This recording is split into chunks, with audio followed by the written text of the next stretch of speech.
Minister, kia ora, good morning. Good morning. Hopefully I'm on Welcome. time. I think I am, Yeah, yes. you're very much so. Thank you so much for giving us some of your valuable time to the 2021 Assembly of Investment Chairs, Minister. So by way of introduction, to make sure everyone's clear, Minister of Finance since 2017, Deputy Prime Minister since 2020, but also Minister of Government, Sport and Recreation, Minister for Infrastructure and Minister for Racing. Two things I think are more important than that though, Grant. I understand you've just turned 50, is that correct? I can admit that, and I'm feeling every day of it right at the moment. Yeah. So many happy returns from the Assembly, and acknowledge your presence as an Otago alumni as well. The floor is yours. The topic of the Assembly this year is ESG investing for impact. That's come about from discussions with investment committees that are predominantly pro bono investment committees, which is what this Assembly's being constructed to assist with. And we'd welcome your comments on government direction, the Crown Financial Institution Net Zero by 2050 ethical investment framework that was announced a few weeks ago. Anything that you've come back with from Glasgow in terms of new ideas or policies. The floor is yours, but the investment committee chairs and members that are here today are looking forward to your opening address. So a very warm welcome. Well, tēnā koe, Craig. Ngā mihi nui kia koutou katoa. Thanks, Craig, very much. And you know, this is a great opportunity for me to interact with a group of people who've got very important jobs. And I was fascinated when I saw the invitation. I have to confess not to knowing about the Assembly of Investment Chairs, but I think it's a welcome initiative to bring together, as you say, a range of people, both from the not-for-profit, but also the wider investment sector. And thanks to you and to the Super Fund and others who've supported this occasion. I was pleased you didn't ask me to comment as Minister of Sport and Recreation around, you know, my views on who should be the All Black coach and what should happen there. It was one of the great disappointments of my life on becoming the Minister of Sport and Recreation to find out that I didn't get to choose the teams, because otherwise I might have said to Jacinda I wasn't as keen on the job as I might be. No, in all seriousness, I think Ian Foster's probably got either the most difficult or the second most difficult job in the country alongside Jacinda. So pleased not to be commenting too much on that today. I'll talk for a few minutes and then very happy to take any questions that people have, Craig, so either through you or in the chat or Q&A function, depending on how the webinar is working. I thought perhaps just before I go dive deep into the whole question around investment strategies, ethical investment, and where the government is, just to take a brief moment to pause on the overall economic situation, both here and internationally, because we live in such extraordinary times and times of uncertainty and change. Every now and then it's useful just to have a think about where the global economic environment is going and how that might impact on New Zealand. And obviously with COVID-19, we've seen significant hits on virtually every economy in the world, but we are seeing a period of forecast quite strong growth across the world, albeit with a number of significant challenges. So in Europe in particular, the fourth wave of the virus is now starting to get economic commentators as nervous as it is health officials around exactly how that's going to play out. Europe has seen some rebound, but there is now some concern that COVID will have a say further. And I guess that's the first dynamic of the global economy, is that it is a pandemic. It's not a pandemic that's going to end anytime soon, albeit that we now have vaccines and now antiviral drugs as well that are going to make a big difference to how we handle it, but it will still be a significant factor in where the global economy goes. On the flip side, we're seeing significant pressure on global supply chains as countries do emerge out of the first phases of the pandemic and demand spikes. And New Zealand, obviously, where we are in the global supply chain, means that we're going to suffer the effects of that. there aren't enough ships, there aren't enough containers, if you want to get down to brass tacks, and the blockages within the supply chain also caused by, again, COVID. If you want to keep an eye on things, have a look at what happens in various ports in China. One of the main northern ports in China has been out for a week and will be out for at least another week as a result of a COVID-19 outbreak. This has happened several times over the last little while, and it has ripple effects right through the global supply chain, along with other issues around industrial action at various ports and so on, and then the broader issue of the availability of boats and containers. So those supply chain issues are significant, as is labour supply issues. Again, as the world opens up, after these first phases of COVID, we've got an issue around global need for labour. In New Zealand, again, we have very, very low unemployment, which is a fantastic outcome, and I'll always be pushing to see more and more New Zealanders in work. But clearly, we are getting to the point where the constrained labour supply has also had an impact pre the current outbreak, but no doubt when we come out of it as well. And so those broader constraints are weighing against what is a global economy that looks like it's recovering pretty well. And then there are some interesting dynamics. There's always interesting geopolitical dynamics, but we're also seeing within China issues around energy, and there's been a progressive series of slowdowns and shutdowns as China's grappling with not having enough fuel to fuel its industrial work. And then alongside that, as I say, what might happen in the future in terms of relations between China and the US. So there is, significant uncertainty still in the global economy, all against the backdrop of high levels of inflation. And so we've clearly had an extended period of very low inflation, very low interest rates around the world. And clearly that's coming to an end. The US had their monthly inflation numbers for October peak up at 6. Around the world, the OECD average for the year ending October was just around where New Zealand had hit, around the high 4s. And the forecasters are now changing their view that this is, while not a permanent affliction, certainly going to persist for a period of time. And obviously that weighs on all parts of the economy. New Zealand is obviously, coming from a position where we've had very, very low interest rates. And I'm not in the business of predicting what the Reserve Bank will do, but clearly they've got a tightening bias that they've announced some time back. And so that's going to have an impact on the economy as well. And both, New Zealand and the rest of the world will need to continue to keep a close eye on that. Monetary policy has a job to do here, but equally from a fiscal point of view, we want to support New Zealand's recovery and rebuild, but we obviously have to do it in such a way that doesn't exacerbate other concerns that are out there. Just briefly on the New Zealand economy, very strong growth rates in the September quarter. The December quarter won't be quite as great because we've had this period of restrictions in Auckland, but it is worth noting that from an output point of view, close to 95% of the economy is operating, even with the restrictions we've had in Auckland. That doesn't diminish the impact on those sectors that can't operate under the alert level system that we've had, but it does show that the New Zealand economy has got a fair bit of resilience in it. I mentioned unemployment down to 3.4%, the lowest since around about 2007, and generally strong signs across our export sector, particularly. And so the economy is proving itself to be resilient, albeit with specific sectors having their struggles. The government has clearly invested significantly over the last 2 years in making sure that we protect both lives and livelihoods. And we can look at, on that with some pride as a country, I think, with a very low mortality rate, relatively low hospitalisation rate, but also an economy that's been performing and growing. And so I just thought it would be worth having that backdrop there about some of the issues that are out there. From the government's point of view, we've set ourselves 3 priorities for this term. The first of those is to keep New Zealanders safe from COVID-19. The second is to accelerate the recovery from COVID-19. And the third is to deal with some of the major and persistent challenges that New Zealand faces.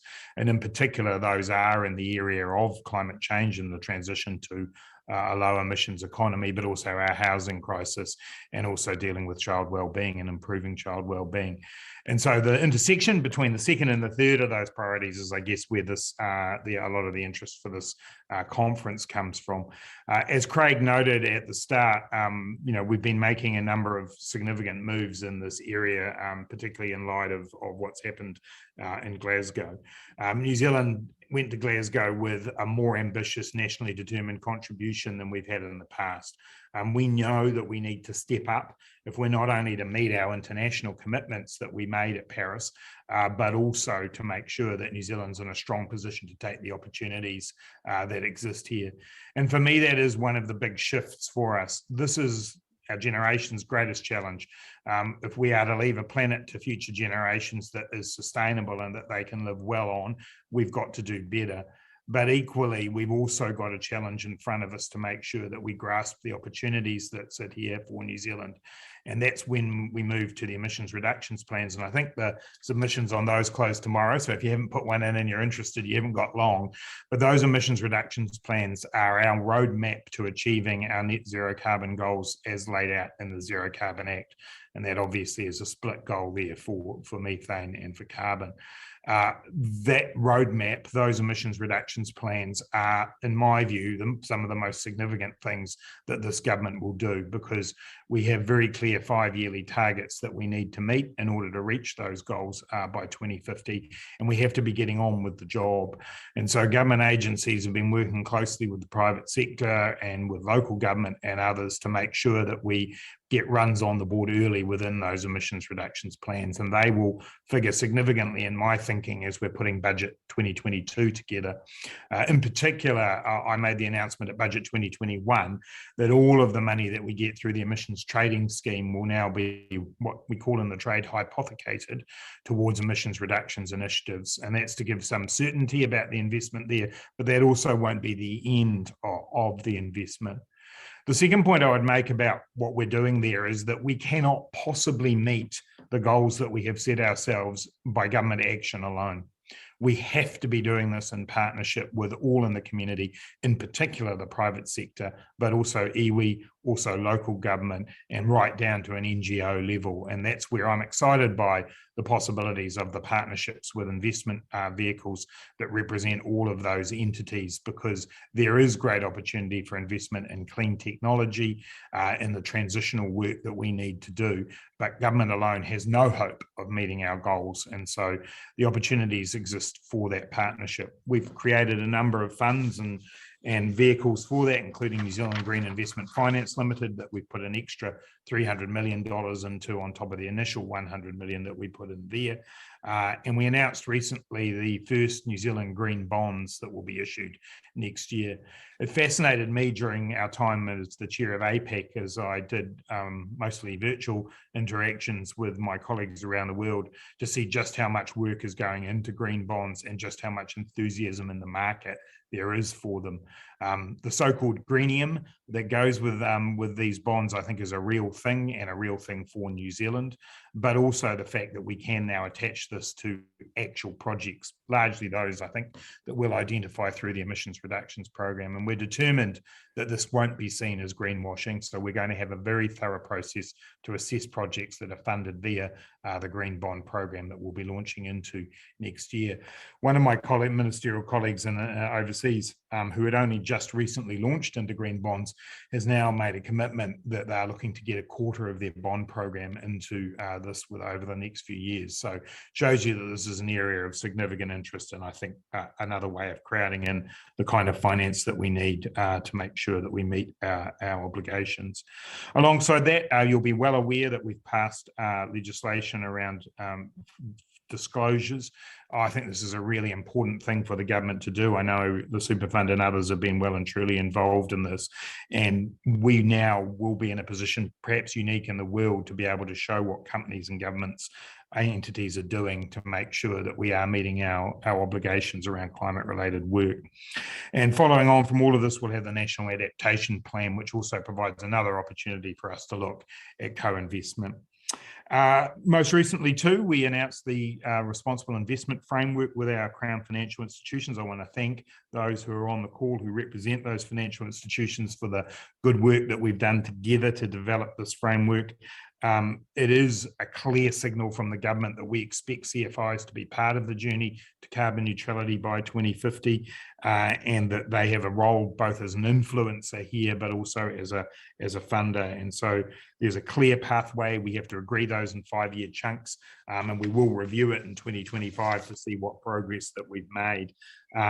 Some people would argue that we should be doing this even quicker. We have a carbon neutral government program by 2025, but we recognise that in the global investment environment, it's important that we maintain the returns that New Zealanders expect, but do that in such a way that we enhance sustainability.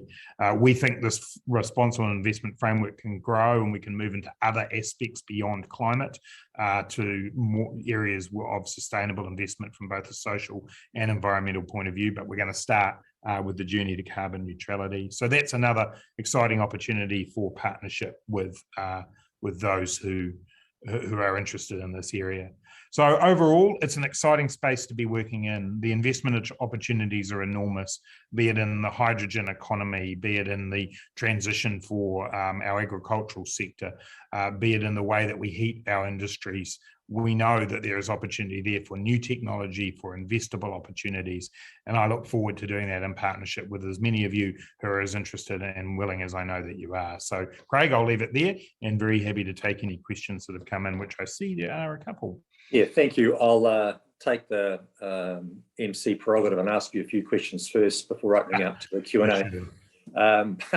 As you're well aware, inflation is viewed by investment committees as a thief. It's like rust.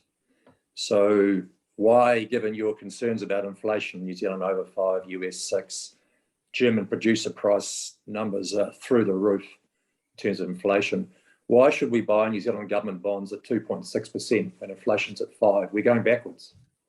Yeah, look, and obviously I'm not the one setting those, so New Zealand Debt Management are the ones you need to talk to around that. But clearly the way, there is a long-term view to be had here around investment. I think everybody at the table would accept the fact that you need to take that view. The advice that we continue to get is that inflation will return to something more akin to the target range that the Reserve Bank have here in New Zealand, the 1% to 3% range, within a year to 18 months. So people need to be able to take the long-term view when they do investments. But obviously, New Zealand Debt Management look closely at where they are in terms of rates around the world. They do that carefully, and they do that with an eye to making sure that we continue to be a competitive bond market. But as I say, there's quite defined roles here about who gets to do what. But I guess everyone, including you, Craig, would know that you've got to look to medium and long-term returns when you're doing investing. Okay, thank you. It's helpful with your explanation of the government's plans to issue green bonds.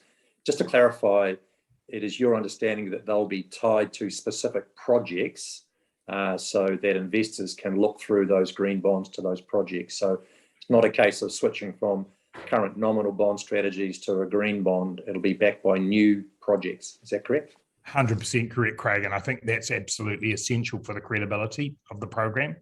As I said, the one thing I don't want to be accused of here is any sense of greenwashing or just, flicking investments around. So yes, that's right. There is absolutely no shortage of investable projects and programs. And as I say, the emissions reductions plan offer you a kind of a la carte menu.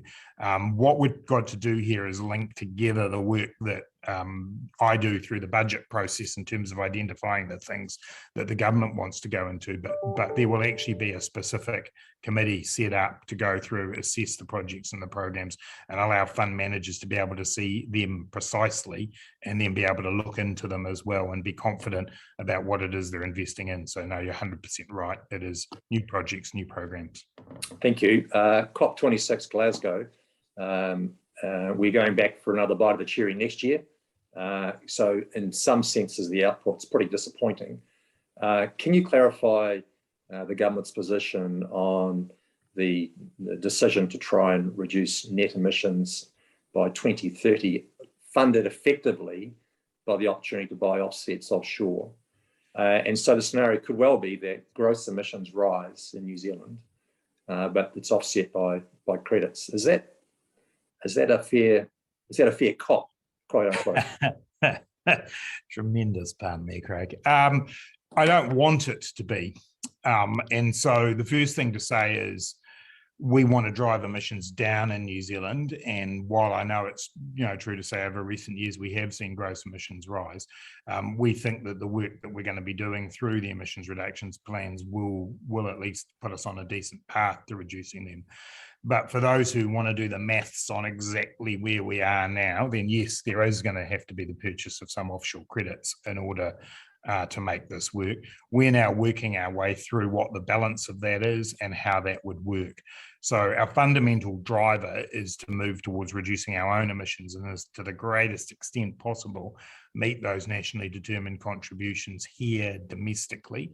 That's going to require some ambition. And I think one thing that I want to make clear is we work through the emissions reductions plans. We are looking for the plays that are going to be able to get us the biggest shifts, as well as some of the more routine things that we have to do. So we do want to make the most progress we possibly can. But as I say, if you do the maths right now today on where the trajectory we're on right now, then it will involve some of those offsets. But we needed to put our best foot forward internationally. We were nowhere near it with the commitment we made at Paris, and we were in fact letting everybody down there. I think there's an incentive on us now because we don't want to be involved in offshore credits beyond the extent that we need to be to get on with the job ourselves. But our commitment internationally simply wasn't credible post-Paris, and we had to do more. More broadly on COP, I haven't had a chance to catch up in detail yet with Minister Shaw. He's still in managed or self-isolation. But I think the feedback I've had from him and from others who were there is that there was a fairly muted feeling coming out of it. It wasn't terrible. There was the US-China agreement, which was a positive thing that hadn't been expected by a few people there. But overall, you are right. The can is down the road to next year, and we hope that we can see better progress over the next 12 months. Okay, with regard to the comments earlier on around inflation and interest rates, and I appreciate the MPS RBNZ decisions tomorrow, but the question that I've got in front of me is, how resilient is New Zealand to higher interest rates and higher debt servicing costs? Yeah, I think on the latter point, from a government perspective, we are in a strong position there because of the scope of our bond program, but also because we came in with such low levels of debt. And so, we're in a position where our debt servicing costs are still projected to be, low relative to where they were. And I do think it's one thing to remember, and I'll come back to the private debt in a moment. But one thing to remember is, even whatever decision the Reserve Bank makes tomorrow and over the next couple of rounds, we're still well below where we've been. Interest rates fell so low that we are still at historic lows, even as we see an increase. So I'm confident about the resilience of the New Zealand economy overall. As I said in my introduction, yes, the government borrowed a lot of money to save lives and livelihoods, but at the same time, our export sector has stayed strong and broad-based in that as well. And I see great opportunity for us there. So, at a macro level, I'm confident about the resilience and also the debt servicing. Private debt is obviously concerning, and there are a number of people who have borrowed significantly in the housing market in recent times who are facing down the barrel of significant shifts. I think, if I remember rightly, maybe close to 2/3 of mortgages will roll over in the next year or so, and obviously for those people, they are likely to be facing, I won't insert, but you can insert the percentage increase that they might be facing. And, and that, while I think that's manageable for most households, it will change their spending patterns potentially, and that has ripple impacts in other parts of the economy. So it's definitely something to keep an eye on. And I know myself and virtually every finance minister who's come before me has always said to people, when you borrow money, you need to remember you're borrowing it now, but the interest rate you'll end up paying on it will inevitably change, and people need to be aware of that. It's hard in the midst of a housing crisis, and we're doing our best to intervene on both the demand and increase on the supply side, but private debt in New Zealand does remain something that we all need to keep an eye on. Okay, thank you.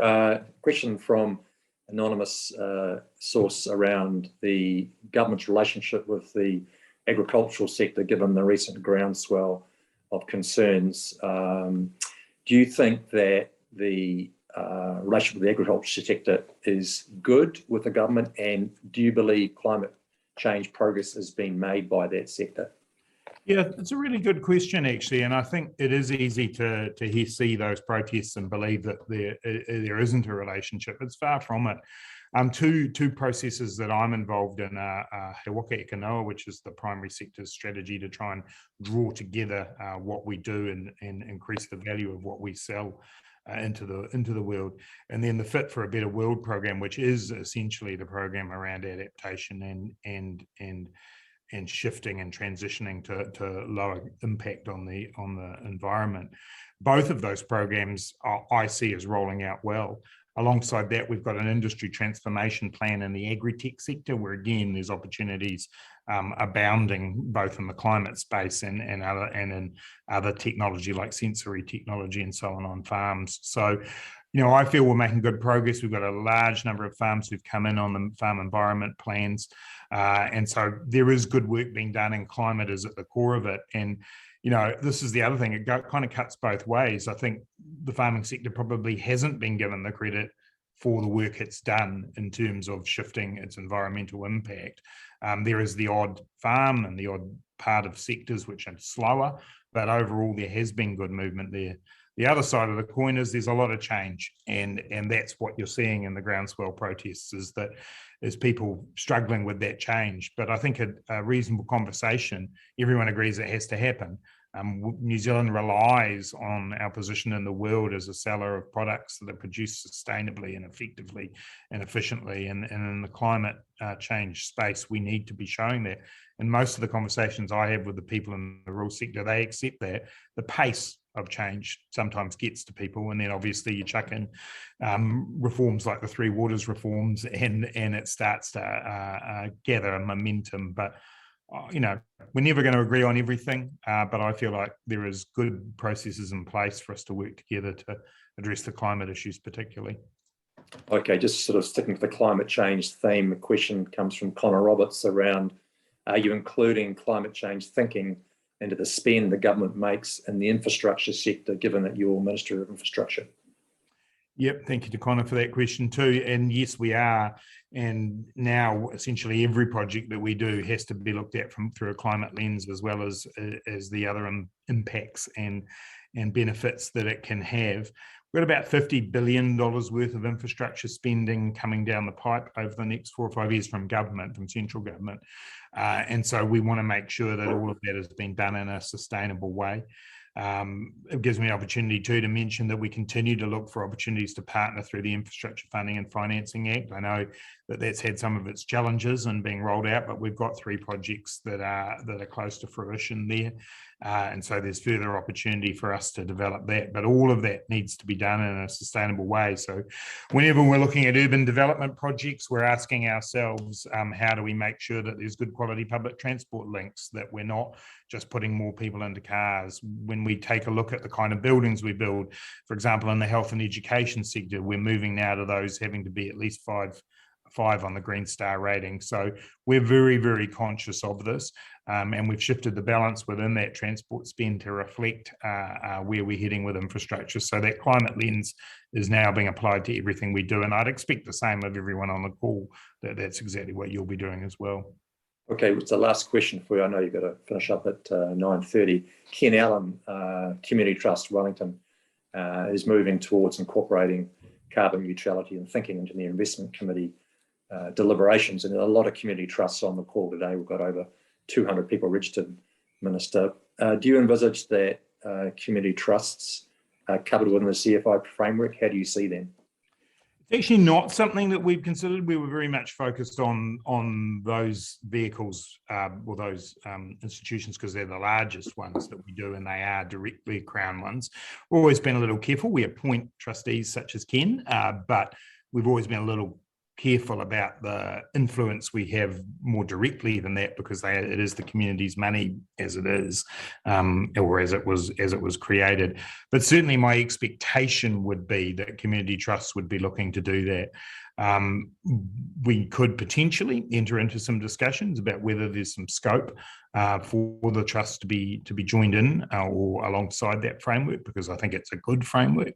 But no, our relationships are just slightly different, slightly more arm's length, even though we do the appointing. But I'd certainly like to see all of the trusts take that on, and if as a group they see some benefit in working alongside us and working with the framework, I'm happy to have the conversation to see what links we can make. Okay, one last one to squeeze in before the seconds tick down. Louis Nell around carbon credits has asked the question around consumer prices as a result of those carbon credits. Perhaps the best question that comes out of that, though, Minister, is those carbon credits offshore have to be purchased by taxpayers' money, has to be funded. So is that part of your fiscal outlook thinking, the size of the cost for taxpayers of purchasing those foreign credits, which is a transfer responsibility from those who are emitting to those who are taxpayers? You won't be surprised to learn that as the Minister of Finance, that has been something that I've had a significant interest in. And ultimately, our goal here, as I said, is to reduce emissions onshore here and focus, as we do through the ETS and other schemes, on making sure that it is those who are emitting who bear the cost. But we do have international responsibilities, and we have to be real about those. I'm just not a fan of going out into the world and making commitments that we don't then back up. And so those credits are part of the picture, but as I said, I want to see that as limited as it can be. But yes, there will be some transfer of that, but again, we've got to see that in the bigger picture. And all of the work we're doing around emissions reductions and the Zero Carbon Act is designed to get New Zealand into the strongest position possible. Well, that concludes the session, Minister. Thank you very, very much for attending your busy schedule with many hats on.